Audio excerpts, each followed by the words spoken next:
இதோ மக்கள் மத்தியில இதோ லான்ச் ஆயாச்சு. ஒரே நிமிஷம் வீடியோ சார், ஒரே நிமிஷம்.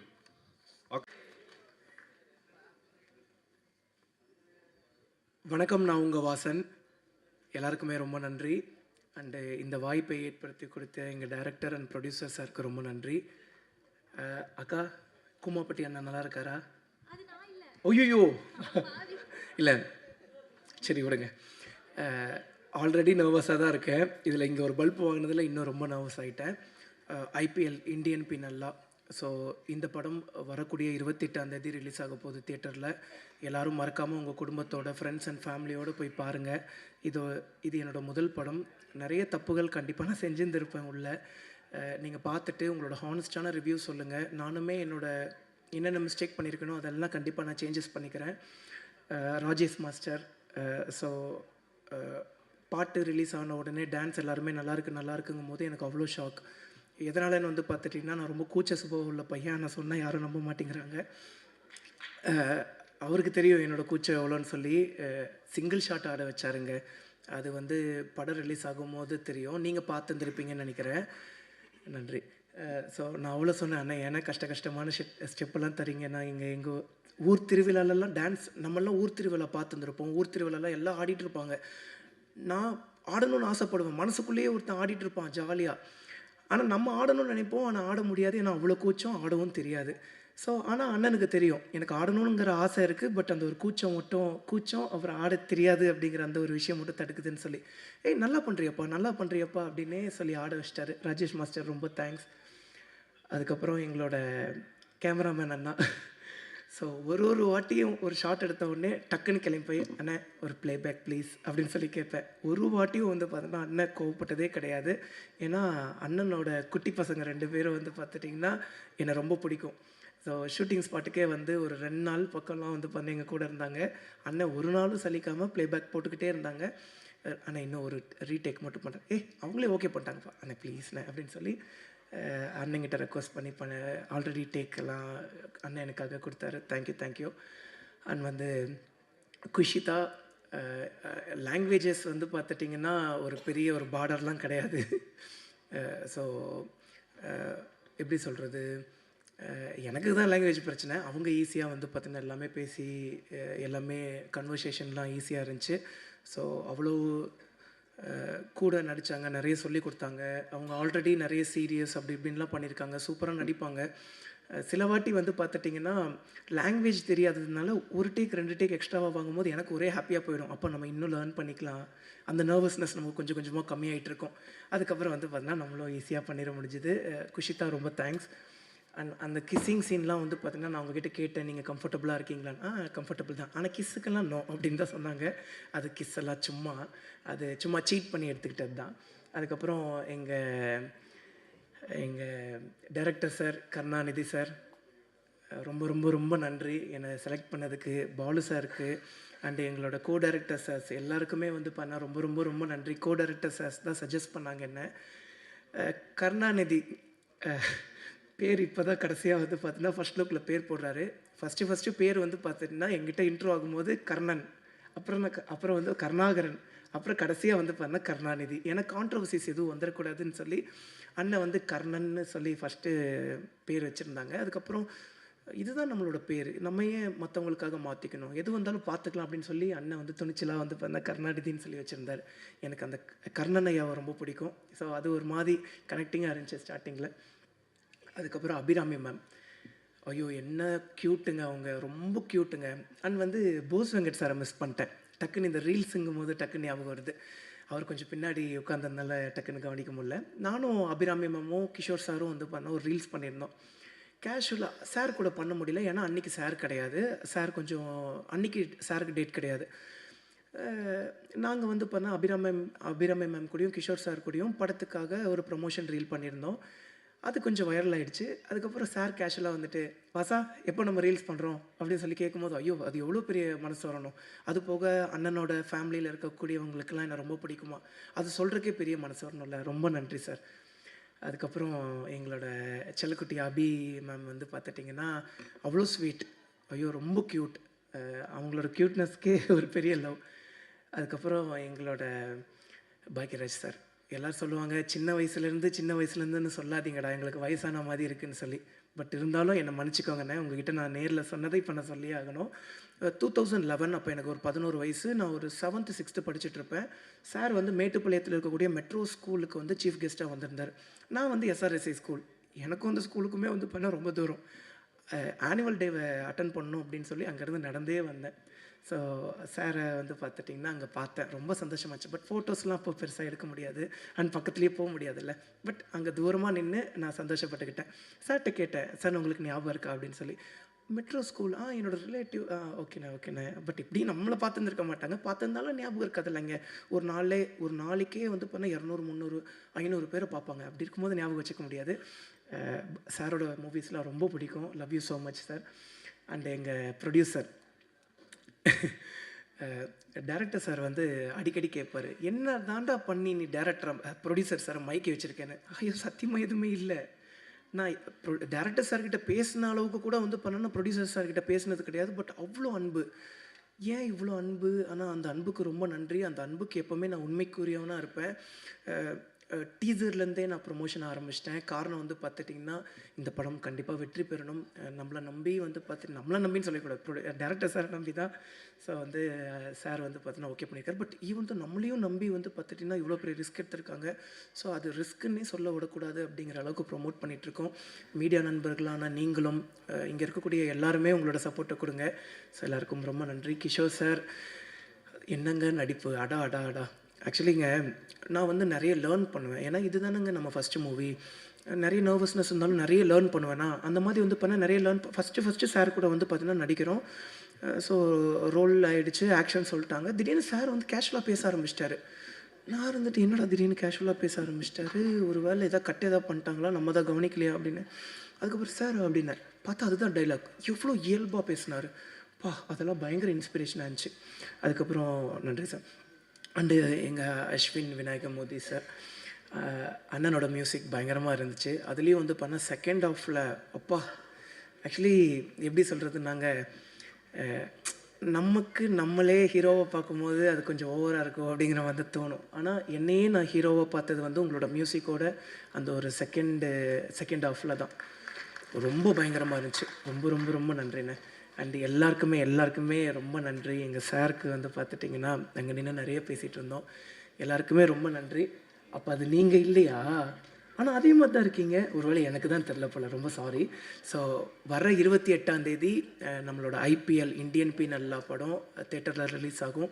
உங்கள் வீட்டு பிள்ளையோட முதல் படம். அதனால் எல்லாருமே ஃபஸ்ட் டே ஃபஸ்ட் ஷோ போய் உங்களோட ஹானஸ்டான ரிவ்யூ கொடுத்துருங்க. இது ஒரு உண்மை சம்பவத்தை வந்து பார்த்துட்டிங்கன்னா பேஸ் பண்ணி எடுத்த படம். பட் ஈவன் தோ கொஞ்சம் அந்த ஒரு கற்பனைகள்லாம் இருக்கும். எவ்வளவு அநியாயங்கள் நடக்குது அப்படின்னு சொல்லி நம்ம மக்களுக்கு எடுத்துகிட்டு போகிறோம். ஸோ வந்து நார்மலாக நியூஸ் பேப்பர் படிக்கிறோம், நியூஸ் பேப்பரை கடந்துட்டு நம்ம பாட்டுக்கு போயிடுறோம். அப்போ இதுதான்ப்பா உண்மை, இவன் இப்படி தான்ப்பா அப்படின்ட்டு போயிடுறோம். ஆனால் அந்த நியூஸ் பேப்பருக்கு பின்னாடி, அந்த நியூஸுக்கு பின்னாடி எவ்வளோ உண்மைகள் இருக்குதுன்னு சொல்லி, எவ்வளவு அரசியல் பலம் வாய்ந்த மக்கள் இருக்காங்க, பணம் வாய்ந்த மக்கள் இருக்காங்கன்னு சொல்லி நம்ம படம் எடுத்து சொல்லும். எல்லாருக்கும் ரொம்ப நன்றி. தேங்க்யூ. கூடிய சீக்கிரம் திரையிலையும் பார்க்க ஆர்வமாக இருக்குது. அண்ட் அடுத்தபடி மேக்டே வந்து இப்போ நம்ம கூப்பிட போகிறோம். என்னதான் அவங்க வந்து கமல் சார் மாதிரியான பெரிய பெரிய நடிகர்கள் கூட நடித்து ஒரு பெரிய இடத்துல இருந்தாலும் ஆரம்ப நடிகர்கள் ஆரம்ப இயக்குனர்களுக்கும் சப்போர்ட் பண்ணி அவங்களோட ப்ரெசன்ஸை கொடுத்து அந்த ஸ்பார்க் அந்த படத்தில் வந்து அவங்க கொண்டு வராங்க. ஸோ அதுக்காக இப்போ ஒரு எக்ஸைட்மெண்ட்டோடு அவங்கள கூப்பிட போகிறோம். ஒரு கைத்தட்டலோடு லெட்ஸ் வெல்கம் அபிராமி அவர்கள்.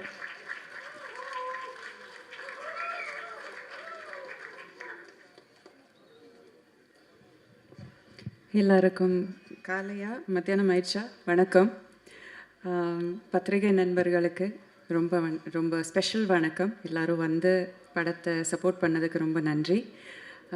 இங்கே இருக்கிறவங்க ஆல்மோஸ்ட் எல்லாருமே எங்கள் படத்துடைய டீம் தான். பட் வாழ்த்து வந்த 2 பேருக்கு நான் ஸ்பெஷல் நன்றி சொல்லிக்கிறேன். பாக்யராஜ் சார் உங்கள் பெரிய ஃபேன் சார், ஆர்வி சார் உங்களோடையும் பெரிய ஃபேன். ரொம்ப நன்றி. இந்த மாதிரி ஒரு சின்ன படம், ஒரு ஃபஸ்ட் டைம் டைரக்டரோட படம், ஃபஸ்ட் டைம் ப்ரொடியூசரோட படம் வந்து நல்லா ஆசீர்வதிச்சதுக்கு ரொம்ப நன்றி. பட் இது எங்கள் டீம், எங்கள் டீமை பற்றி எல்லாருமே பேர் எடுத்து ஒவ்வொருத்தராக பேசியாச்சு. எல்லாருமே ரொம்ப ஹார்ட் ஒர்க் பண்ணி நல்லா உழைச்சிருக்கோம். ஒரு ஸ்டோரி வந்து நிறைய பேர் சொன்ன மாதிரி ஒரு நிஜமான சம்பவங்களே பேஸ் பண்ணி லூஸாக பேஸ் பண்ணின ஒரு ஸ்டோரி தான். பட் எல்லாருமே ரிலேட் பண்ணக்கூடிய நிறைய விஷயங்கள் இருக்குது இதில். ஒரு குடும்பத்தோடைய கதை இருக்குது, ஒரு நல்ல ஒரு அழகான ஒரு லவ் ஸ்டோரி இருக்குது, தேவையான அளவுக்கு சஸ்பென்ஸ் இருக்குது, ஃபைட் இருக்குது. வாசன் வந்து பைக்லேயே நல்லா சூப்பராக ஃபைட்டெல்லாம் பண்ணியிருக்காரு. அவருக்கு பைக் ஓட்டுறது வந்து ஒரு புதிய விஷயமே கிடையாது. பட் ரொம்ப நல்லா பண்ணியிருக்காரு. எல்லா எலமெண்ட்ஸ் எல்லாருக்கும் என்னென்ன தேவையோ, என்டர்டெயின்மெண்ட்டுக்கான என்னென்ன தேவையோ எல்லா எலமெண்ட்ஸும் அழகான அளவான ஒரு நல்ல ஒரு இதில் கொடுத்து ஒரு நல்ல படம் நாங்கள் தயாரித்து உங்கள் முன்னாடி ப்ரெசென்ட் பண்ணுறோம். எங்கள் டீம் ப்ரெசென்ட் பண்ணுறோம். ஸோ நல்லா அதை வந்து தியேட்டரில் வந்து பார்த்து எங்களுக்கு எல்லாருக்கும் சப்போர்ட் பண்ணுங்கள். உங்கள் ஆனஸ்டான ஃபீட்பேக்கை சொல்லுங்கள். வேறு எதுவுமே இல்லை. ரொம்ப நன்றி. உங்கள் கூட எல்லாருக்கூடையும் ஒர்க் பண்ண முடிஞ்சதில் ரொம்ப நன்றி. ப்ரொடியூசர் சார் வாழ்த்துக்கள். ஃபஸ்ட் டைம் நீங்கள் ஒரு இந்த துறைக்கு இறங்குறீங்க. இதே மாதிரி கண்டினியூஸாக நீங்கள் நிறைய படங்கள் பண்ணுங்கள். அஸ்வின், வி பின் ஃப்ரெண்ட்ஸ், ரொம்ப நாளாக we been friends. Lovely songs எல்லாமே ஒன்றுக்கு ஒன்று பெட்டரான சாங்ஸு நல்லா பண்ணியிருக்கீங்க. I have to talk about Vasan.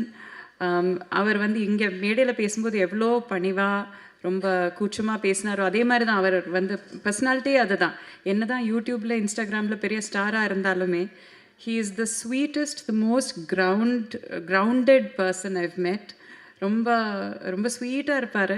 I feel like அவருக்கு நல்ல பெரிய ஃப்யூச்சர் இருக்குது இந்த சினிமா இண்டஸ்ட்ரியில். அப்படியே இருங்க, மாறாதீங்க. Please be the same person. All the very best. நல்லா பண்ணியிருக்கீங்க. ஒரு ஃபஸ்ட் டைம் ஆக்டர் மாதிரி தெரியவே இல்லை ஸ்க்ரீனில் பார்க்கும்போது. All the very best to you. Karna sir, உங்கள் பேர் தான் மாறிக்கிட்டே இருக்குது, ஆனால் உங்கள் ஐடென்டிட்டி அதே தான். But lovely working with you. உங்கள் கூட நீங்களும் நானும் நிறைய பேசி சண்டை போட்டு சமரசமாகி நல்லா ஹாப்பியாக சிரித்து எல்லா இமோஷன்ஸுமே உங்களுக்கும் எங்களுக்குள்ளேயே நடந்திருக்கு. So it was very entertaining to work with you. First time டைரக்டருங்கிற அந்த இது ஒரு ஷார்ட்டில் கூட தெரியல. Very lovely working with you. உங்களுக்கும் all the very best. And Khushi darling, உங்களுக்கும் இது தமிழில் உங்கள் ஃபர்ஸ்ட் என்ட்ரி, பட் தெலுங்கில் நீங்கள் ஆல்ரெடி கலக்குறீங்க. All the very best. ரொம்ப நல்லா பண்ணியிருக்கீங்க. Love you darling. தேங்க்யூ. எல்லாருக்குமே ரொம்ப நன்றி. ரொம்ப டைம் எடுத்துக்கல. நன்றி, வணக்கம். Thank you so much ma'am. Kishore, sorry உங்களை பற்றி பேசுகிறேன். நீங்கள் இங்கே ஒளிஞ்சிட்டு இருக்கீங்க. எல்லாரும் சொல்கிறாங்க தன்னடக்கம்னு சொல்லிட்டு சொல்கிறாங்க. அதனால் ஒளிஞ்சிக்கிட்டு வேறு இருக்காங்க. Kishore, always lovely working with you. அவர்கிட்ட நிறைய பேசிகிட்டு இருப்பேன். படத்தை தாண்டி நிறைய விஷயங்கள் பேசிகிட்டு இருப்பேன். எவ்வளோ கிராஃப்ட், எவ்வளோ அழகான ஒரு கிராஃப்ட்டுக்கு உடமையோ அவ்வளோ அழகான ஒரு மனசுக்கும் மூளைக்கும் உடமை அவர். Lovely dear friend. So lovely working with you again. Thank you. Sorry about that.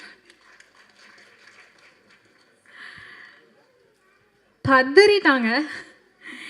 Anyway, so அடுத்ததாக வந்து கதாநாயகன் இல்லை, கதையின் நாயகனை வந்து இப்போ நம்ம கூப்பிட போகிறோம். சொன்ன மாதிரி pan Indian star. Tamil, Telugu, Malayalam, கன்னடான்னு சொல்லி இப்படி பல இடங்களில் ஒர்க் பண்ணியிருக்காரு. அண்ட் சார் இருங்க சார், 7:59 8 மணிக்கு வர சொன்னதுக்கு 7:59க்கே வந்து அவ்வளோ டிசிப்ளினான ஒரு நடிகரை வந்து டெஃபினட்டாக பார்க்குறது ரொம்ப கஷ்டம். அந்த மாதிரி சார் ப்ளீஸ். சார் நான் இல்லை, ஃப்ளைட்டு வந்துருச்சு, சீக்கிரம் வந்துருச்சு, அதனால் வர வேண்டியதாகிடுச்சு. வந்து இங்கே உட்காந்துட்டேன். சாரி. ஐபிஎல் இன்னைக்கு ஆடியோ ட்ரெய்லர் ரிலீஸ். இந்த திருவிழாக்குள்ளே கலந்துக்க வாய்ப்பு கிடைச்சதுக்கு ஒரு மகிழ்ச்சி. சினிமா வந்து ஜனங்களோட மீடியம், மக்களோட மீடியம்னு எல்லாருமே சொல்கிறாங்க. நானும் நம்புகிறேன். அதுக்கு ஒரு பெரிய எக்ஸாம்பிள் பாக்யராஜ் சார் இங்கே இருக்கார். ஸோ மக்களுக்காக ஒரு டெமோக்ரஸி மாதிரி மக்களுக்காக மக்களோட கதைகளை மக்களை எடுத்து அதை வந்து அது மூலிமா நிறைய கேள்விகளை ரீவிசிட் பண்ணுற மாதிரி ஒரு மீடியம். இப்போது இந்த காலகட்டத்தில் நிறைய விஷயங்கள் மாறிட்டுருக்கு. சினிமா வந்து கிட்டத்தட்ட சிஸ்டமோட அடிமையாக மாறிட்டு இருக்கிற காலகட்டத்தில் தமிழ் சினிமாவில் தொடர்ந்து இந்த மாதிரி படங்கள் மக்களோட வாய்ஸாக நிற்கிற மக்கள் சார்பாக கேள்வி கேட்குற படங்கள் வந்துட்டு இருக்கிறது ரொம்பவே சந்தோஷம். அந்த மாதிரி ஒரு படமாக ஐபிஎல் இருக்க போகிறதுங்கிறது எனக்கு அந்த அந்த படத்தில் ஒரு நடிக்க வாய்ப்பு கிடைச்சிருக்கிறது ஒரு பெருமை. Thanks to the whole team and thanks director and ப்ரொடியூசருக்கு நான் நன்றி சொல்லணும். அது இல்லாமல் வந்து அவங்க தைரியத்துக்கு ஜனங்க வந்து சப்போர்ட் கொடுப்பாங்கங்கிற ஒரு பெரிய நம்பிக்கையில் உங்கள் எல்லாருக்கும் நன்றி சொல்லிக்கிட்டு தேங்க்யூ. அபிராமி மேமுக்கு நான் ஒரு பெரிய நன்றி சொல்லணும், அதை மறந்துட்டேன். பிகாஸ் அதான் மேம் சொல்லிட்டு இருந்தாங்க, நாங்கள் நிறைய பேசிகிட்டு இருந்தோம். இந்த ஒரு பெரிய லேர்னிங் எக்ஸ்பீரியன்ஸ் எனக்கு அவங்க கூட நடித்தது, அவங்க கூட பேசினது. Thank you for your honest opinions and honest words. நிறைய விஷயங்கள் கற்றுக்கிட்டேன் நான். ஸோ தேங்க்ஸ் அலாட் எல்லாருக்கும் நன்றி. தேங்க்யூ.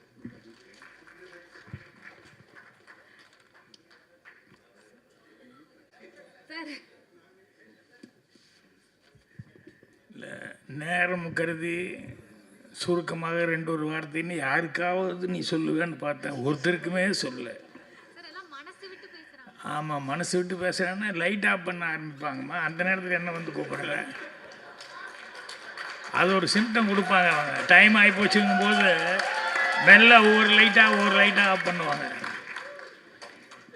ஸோ சிறப்பான இந்த ஐபிஎல் திரைப்படத்தினுடைய இசை மற்றும் ட்ரெய்லர் வெளியீட்டு விழாவுக்கு வந்திருக்கிற அனைத்து பத்திரிகை மற்றும் ஊடக நண்பர்கள், முன்னால் உட்காந்துருக்காங்க, வாழ்த்து வந்திருக்கவங்க எல்லாத்துக்கும், இங்கே இருக்கிறவங்க எல்லாத்துக்கும் என்னுடைய பணிவான வணக்கம் தெரிவிச்சுக்கிறேன். வேகமாக பேச வேண்டியது, சீக்கிரமாக பேச வேண்டியது. நான் சொன்ன மாதிரி நீ என்னை மாட்டி விட்ட. கோயம்புத்தூரில் நான் ஒரு ஏரியாவில், பாரதிபுரம்னு ஒரு ஏரியா, பேடமேட்டு பக்கத்தில், அங்கே குடியிருந்தேன். அங்கேருந்து சித்தாபுரம்னு புதுசாக ஒரு ஏரியாவுக்கு வீடு மாறி போனோம். அப்போ அங்கே போகும்போது அங்கே வழியில் இந்த கேரம் கிளப்பு இருந்தது அந்த ஏரியாவில். எனக்கு கேரம்னா ரொம்ப இன்ட்ரெஸ்ட்டு. அப்போது அந்த கிளப்பில் போய் மெல்ல கேரம் விளையாடுறதுக்கு, புது ஆளுன்னு எல்லோரும் எப்படி பார்ப்பாங்க இல்லையா, யாரோ ஒரு புது பையன் வந்திருக்கான்னு. அப்புறம் நான் நல்லா ஆடுவேன், அதனால் ஒவ்வொரு நாளும் ஒவ்வொருத்தர் உட்காருவாங்க, ஜெயிச்சுக்கிட்டே இருப்பேன். உடனே அவங்க எல்லாருமே, இந்த நேரத்தில் நம்ம ஆள் இல்லாமல் போயிட்டாரே, நம்ம ஆள் இருந்தால் நல்லா இருந்திருக்குமே. ஏன்னா அவங்களுக்கு அந்த ஏரியாவுக்குள்ளே புதுசாக ஒருத்தர் வந்து டெய்லி ஜெயிச்சுட்டு இருந்தால் அந்த ஏரியா ஒரு பாசம் இருக்கும் இல்லையா. அப்புறம் ஒவ்வொரு நாள் சொல்லும்போது இன்றைக்கின்னு பார்த்து நம்ம ஆள் இல்லாமல் போயிட்டாரே அப்படின்னு சொல்லு.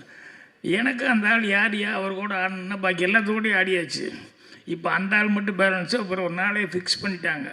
என்ன சார், ஞாயிற்றுக்கிழமை கண்டிப்பாக நீங்கள் வந்துடுங்க, எங்கள் ஆள் ஒருத்தருக்கு அவர் கூட நீங்கள் ஆடுங்க சார், கண்டிப்பாக உங்களால் முடியவே முடியாது அவர் கூட. சரின்னு அந்த டேட் ஃபிக்ஸ் பண்ணிட்டோம். அப்புறம் வந்தோடனே அப்புறம் அவரை பார்த்தோம், இன்ட்ரடியூஸ் பண்ணி விட்டாங்க. நானும் இன்ட்ரடியூஸ் பண்ணிட்டு சிங்கிள்ஸ் ஆட ஆரம்பித்தோம்.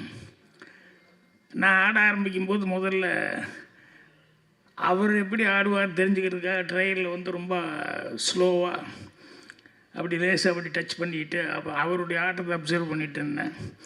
ஸ்ட்ரெயிட் காயினெல்லாம் நல்லா போட்டார், கட் பண்ணி ஸ்ட்ரெயிட் காயின் போடுறது அதெல்லாம் நல்லா போட்டார். வேறு டபுள் ஐடியாக்கெல்லாம் போகல. அப்புறம் ஒரு ட்ரையல் முடிஞ்சது. அதுக்கப்புறம் 2வது ட்ரையல் அவங்க உடனே அவர் ஆட அவங்களுக்கு எல்லாத்துக்கும் அங்கே இருக்கிற எல்லோரும், ஏன்னா நான் ஒருத்தன் சிங்கிள் சோலோ, ஏன் ஏரியா இல்லையா அவங்க ஏரியா, எல்லோரும் சபாஸ் அப்படின்னு சொல்லி கை தட்டிகிட்டு இருக்காங்க, உற்சாகப்படுத்திகிட்டு இருக்காங்க. அப்புறம் டாஸ் போட்டு பொண்ணை ஆட ஆரம்பித்தோம்.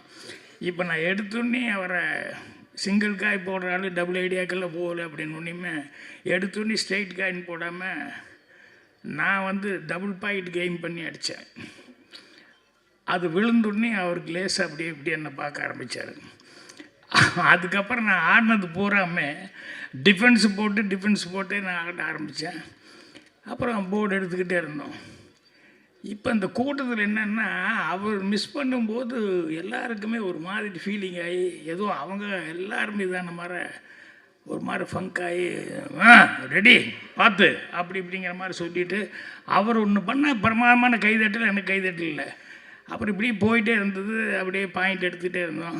அப்புறம் நான் கொஞ்சம் யோசித்தேன், இத்தனை பேர் அவர் ஹீரோவாக நினச்சி இன்னைக்கு கண்டிப்பாக அவர் ஜெயிக்கணுன்ட்டு இவ்வளோ பேர் உட்காந்துருக்கிற நேரத்தில் இப்போ நான் எங்கேயோ இருந்து வந்தவன் இன்றைக்கி ஒரு நாள் நான் ஜெயிச்சேன்னா இருப்போது, ஒரு நாள் தோத்தாதனால என்ன ப்ரெஸ்டீஜாக இருப்போது அப்படின்னு சொல்லிட்டு அப்படியே ஸ்லோ டவுன் பண்ணிட்டேன். அப்படியே ஆடி அப்படியே 2 பேரும் ஈக்குவல் வர்ற மாதிரி பண்ணி கடைசியில் அவர் ஜெயிச்சார். உடனே அவங்க எல்லோரும் பயங்கர கிளாப்ஸ் அடித்து விசில் அவங்க எல்லாம் கை தட்டி இது பண்ணாங்க. அப்புறம் காஃபி சாப்பிட்லான்ட்டு போனோம். அப்புறம் உட்காந்தோம்.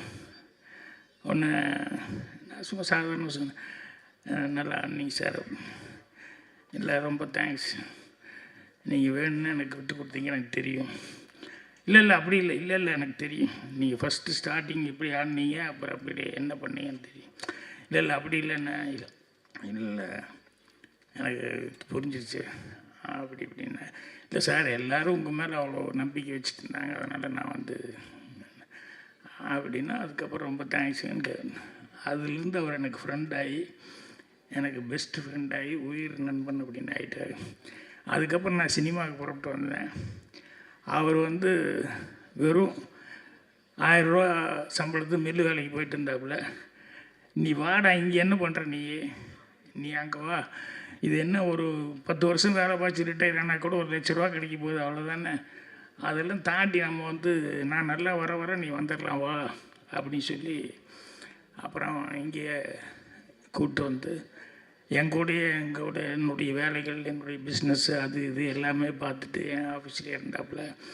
அதுக்கப்புறம் ஒரு 3 படமும் ப்ரொடியூஸ் பண்ணுறதுக்கு அவர் தீனான்னு ஒரு படம் ப்ரொடியூஸ் பண்ணார். அதுக்கப்புறம் ரெட்டச்சடை வயசுன்னு பண்ணார். ஆயுத பூஜைன்னு 3 படமும் ப்ரொடியூஸ் பண்ணார். அவர் உங்களுக்கெல்லாம் தெரிஞ்சால்தான். இன்று போய் நாளைய படத்தில் ஏ காவ்மே ஏ கிஷான் ரகு தாத்தா அப்படின்னு ஹிந்தி பண்ணிட்டு போட்டு பால் படுத்துவார் இல்லையா, அந்த பழனிசாமி அப்படிங்கிறவர் தான் என்னுடைய பெஸ்ட்டு ஃப்ரெண்டு. எதுக்கு சொல்கிறேன்னா, நட்பு அப்படிங்கிறது வந்து அதை விட அதை சம்பாதிச்சிட்டா நீ வேறு எதை சம்பாதிச்சாலும் அதுக்கு ஈக்குவல் ஆகாது அப்படின்னு சொல்லுவாங்க. அந்தளவுக்கு நட்புங்கிறது வந்து இங்கே வந்து நான் அவரை கூப்பிட்டு வந்து அவரை ப்ரொடியூஸ் ஆகினேன். இங்கே இந்த ப்ரொடியூசர் தன்னுடைய நண்பனை கூப்பிட்டு வந்து டைரக்டர் ஆக்கியிருக்காரு. ஸோ அதை கேள்விப்பட்டோடனே அவர் எந்த அளவுக்கு அவங்க ஃப்ரெண்ட்ஷிப் இருந்திருந்தால், அவர் வந்து அவரே ஃபஸ்ட்டு ப்ரொடியூசர், இதில் விஷப்பரீட்சையெல்லாம் பண்ண வேண்டாம், காசை வச்சு அதெல்லாம் பண்ண வேண்டாம்னு சொல்லிட்டு எவ்வளோ நம்பிக்கையோடு அவர் வந்து அவரை வந்து வச்சு படம் பண்ண சொல்லியிருப்பார். அப்படிங்கும்போது அந்த ஃப்ரெண்ட்ஷிப்பு அப்படிங்கிறது வந்து எனக்கு அவ்வளோ நெகிழ்ச்சியாக இருந்தது. அதனால தான் அதை சொல்லிக்கிட்டு இருந்தேன்.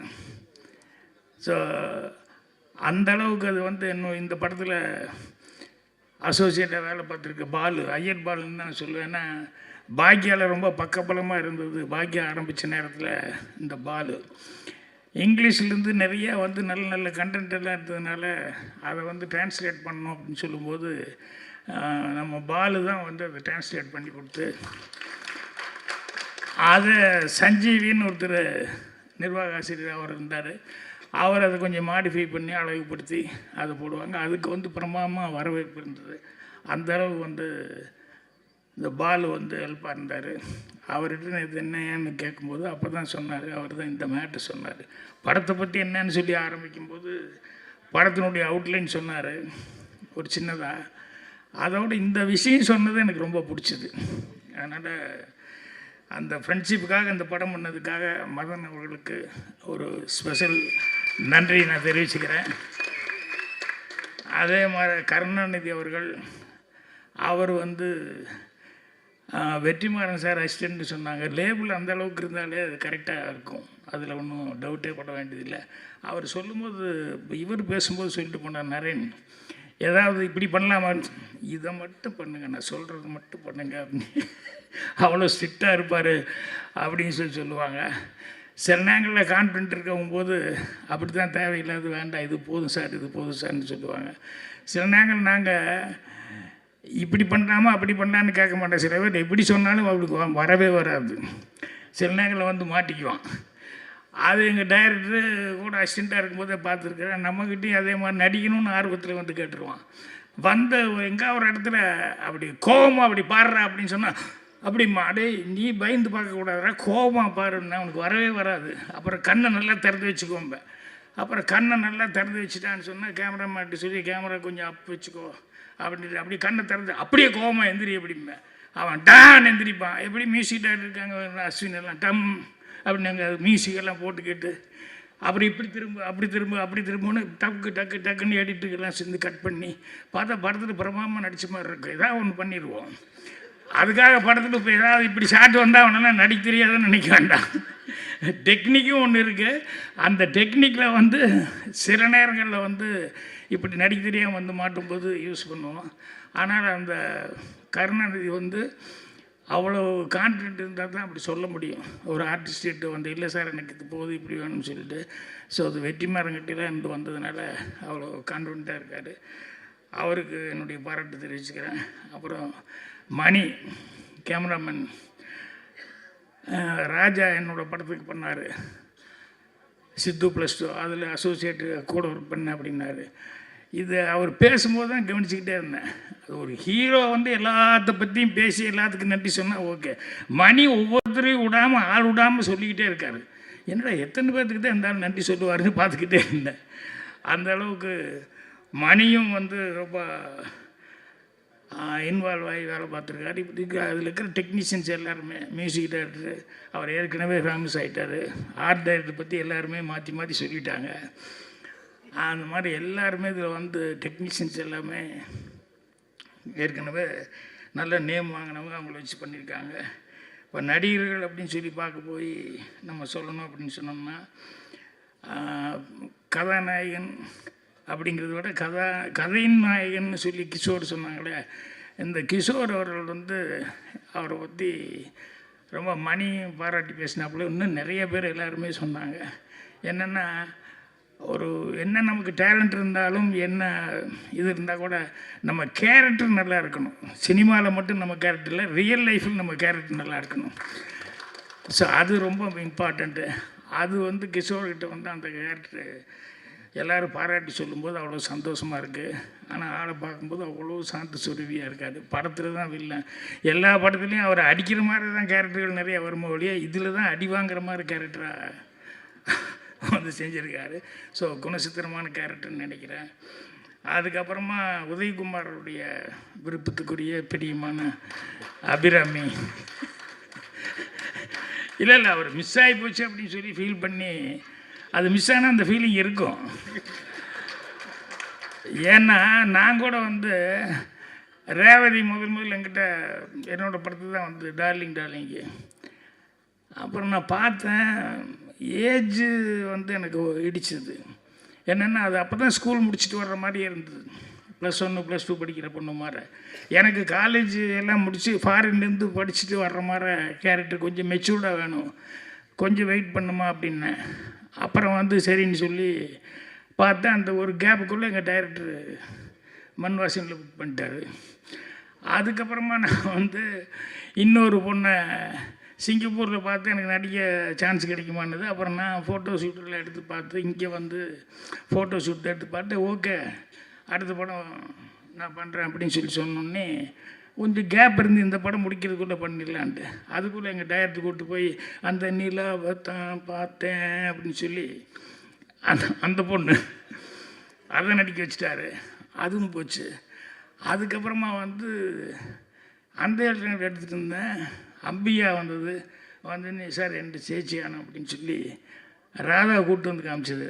நல்லா இருக்கே அப்படின்னு சொல்லிட்டு சரிம்மா அடுத்து தூரம் நின்று போச்சு வில்லேஜ் சப்ஜெக்ட்டு அதில் போட்டிக்குவோம் அப்படின்னு சொல்லிட்டு அதுக்கு பேசிட்டாருன்னா பேசி எல்லாம் ஃபிக்ஸ் பண்ணி வச்சேன். டகான்னு பார்த்தா எங்கள் டைரக்டர் மறுபடியும் அதையும் கூப்பிட்டு இத்தனை மிஸ் ஆகும்போது எப்படி இருக்கும். ஆனால் எல்லாருமே நல்லா வந்துட்டாங்க. என்னென்னா அது யார் கையில் படணும் அப்படிங்கிறது ஒன்று இருக்குது இல்லையா. அந்த மாதிரி எங்கள் டைரக்டர்கிட்ட போனதுனால எல்லாருமே அவ்வளோ இதாக வந்தாங்க. அந்த மாதிரி அபிராமியை மிஸ் பண்ணிட்டோன்னு அவர் ரொம்ப ஃபீல் பண்ணி இப்போ சொல்லிட்டு இருந்தார். அபிராமி வந்து கதாநாயகியாக நடித்த எமோஷன் கேரக்டர்களை விட இந்த அதுக்கப்புறம் கதைக்கு நாயகன் அப்படின்னு சொல்கிற மாதிரி கதைக்கு நாயகியாக நடிக்கிறாங்களே அது ஒரு 2-3 படம் பார்த்தேன். அதில் தான் அவங்களுக்கு நிறைய ஸ்கோப் கிடச்சிது. நிறையா நல்ல நல்ல கேரக்டர்ஸ் எல்லாம் அவங்க பண்ணியிருக்காங்க. ஸோ அந்த மாதிரி நம்ம போஸ் வெங்கட் அவருக்கு இன்னொரு முகம் இருக்குது. இந்த இதில் வழக்கமான முகத்தில் நடிச்சிருக்காரு. ஆனால் டைரக்டர்னு இன்னொரு முகம் ஒன்று இருக்குது. அதில் வந்து படம் 2 படம் பண்ணியிருக்காரு. அது வந்து எனக்கு ரொம்ப பிடிச்சிருந்தது. இந்த மாதிரி ஆர்டிஸ்ட்டுக்கு எல்லாருமே அவங்கவுங்க சிறப்பான முறையில் நடிச்சிருக்காங்க. இது எனக்கு நேரம் கருதி நான் வந்து வேறு நிறையா சொல்லணும்னு நினச்சி இன்னும் பேரண்ட்ஸ் எல்லாம் பேச வேண்டியதே பேசலன்னு நினைக்கிறேன். டைம் முடிச்சது உட்கார வச்சுட்டாங்களோ. ஸோ ஹீரோ அவர் வந்து ஃபஸ்ட் எடுத்துன்னு பாட்டு தானே போடுவாங்க. நான் அங்கே தான் கவனித்தேன் என்னடான்னு சொல்லிட்டு. ஏன்னா நமக்கு என்ன வீக்கோ இவன் முதல் படம் நடிக்கிறான், இந்த பையன் எப்படி டான்ஸ் ஆட போகிறான்னு பார்த்துட்டு இருந்தேன். அப்புறமாமல் டான்ஸ் ஆடினாப்புல அந்த எக்ஸ்ப்ரெஷன் வந்து பயமே இல்லாமல் முதல் படத்தில் நடிக்கிறோம் அப்படின்னு சொல்லிட்டு அந்த எக்ஸ்ப்ரெஷன் வந்து அவ்வளோ அழகாக வந்து பண்ணி கொடுத்தாப்புல. நான் பரவாயில்லையே, கொஞ்சம் கூட பயம் இல்லாமல் அவ்வளோ நல்ல எக்ஸ்பிரஷனோட டான்ஸ் எல்லாம் ஆடுறாப்புல அப்படின்ட்டு. அப்போ நான் பின்னாடி விசாரிக்கும் போது தான் அவர் ஏற்கனவே யூடியூப்பில் ரொம்ப ஃபேமஸ்ஸு அப்படிங்கிற மாதிரி. அதனால் முதலே உனக்கு ஃபேன்ஸ் எல்லாம் ரெடி ஆகிட்டாங்க. இல்லைன்னா வந்து அங்கே மதுரையிலலாம் ஷூட்டிங் நடக்கும்போது மணிதானே சொன்னாப்புல அங்கே போய் கையெழுத்து போட்டுருப்பார் அப்படின்னு சொல்லிட்டு. அந்த மாதிரி உனக்கு ஆல்ரெடி நீ ஃபெமிலியர் ஆகிட்ட, ஆல்ரெடி உனக்கு அனுபவம் இருக்கிறதுனால உங்களுக்கு நான் வந்து பேசும்போது ஏதோ ரைசிங் ஸ்டார் அப்படின்னு சொல்லி ஏதோ போட்டாங்க போலுக்குன்னு நினச்சிக்கிட்டேன். அதனால் ரைசிங் ஸ்டாரில் உனக்கு ரேசிங் ஸ்டார்னு சொன்னால் நல்லாயிருக்கும். ஏன்னா அடுத்தது எல்லாத்துக்கூடையும் ஹீரோ கூடலாம் ரேஸ் போடுற அளவுக்கு நீ வரணும் அப்படின்னு சொல்லணுன்ட்டு இருந்தேன். ஆனால் ப்ரொடியூசர்லாம் ஏற்கனவே ரேசிங் ஸ்டார்னு தான் அவங்க பேரே கொடுத்துட்டாங்க. ஸோ அதனால் ஆல்ரெடி உனக்கு அதை எல்லோரும் நீ அச்சீவ் பண்ணுற அளவுக்கு வந்து எல்லாருமே உனக்கு வாழ்த்து தெரிவிச்சிட்டாங்க. உனக்கு ஓகே. அப்புறம் உங்கள் பக்கத்தில் உங்கள் அம்மாயி கூச்சொன்னது கதை அந்தங்கொன்னாமா கண்டிப்பாக உனக்கு நிறைய சான்ஸ் வருது. தொந்தரவு தமிழ் நேர்ச்சுக்கோமா.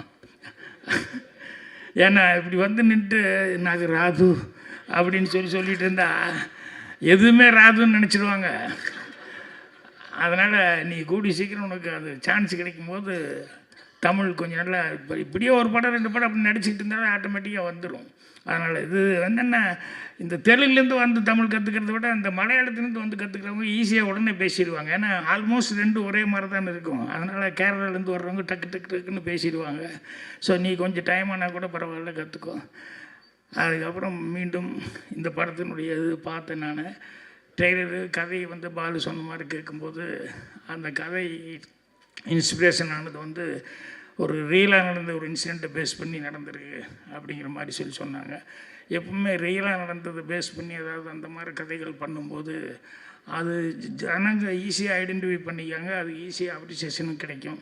அதனால் இந்த கதை எனக்கே அது சொன்னதுலேருந்தே படம் பார்க்கணும் அப்படிங்கிற மாதிரி இருந்தது. ட்ரெய்லரும் அதே மாதிரி வந்து ஒரு அந்த ஆக்ஷன் இதெல்லாம் பார்க்கும்போது அந்த எமோஷன்ஸ் எல்லாம் படம் பார்க்கணுங்கிற ஒரு ஃபீலிங் கொடுத்துருக்கு. ஸோ படம் கண்டிப்பாக நல்லபடியாக சக்ஸஸ் ஆகும். அதனால் வெற்றியோட மீட் பண்ணுவோம். நண்பா, நீ வீட்டில் சொல்லி கூப்பிட்டு வந்து நான் மாட்டி விட்ட பாரு. 12:30 மணிக்கு கண்டிப்பாக வீட்டுக்கு வந்துடுவேன்னு சொல்லிட்டு வந்தேன். இங்கே வந்துன்னு என்ன வீட்டில் சொல்லிட்டுங்க லேட் ஆகுன்னு சொல்லி மெல்ல பேசிக்கலாம்னாரு. ஸோ எல்லாத்துக்கும் என்னுடைய மனமார்ந்த நன்றி, வாழ்த்துக்கள்.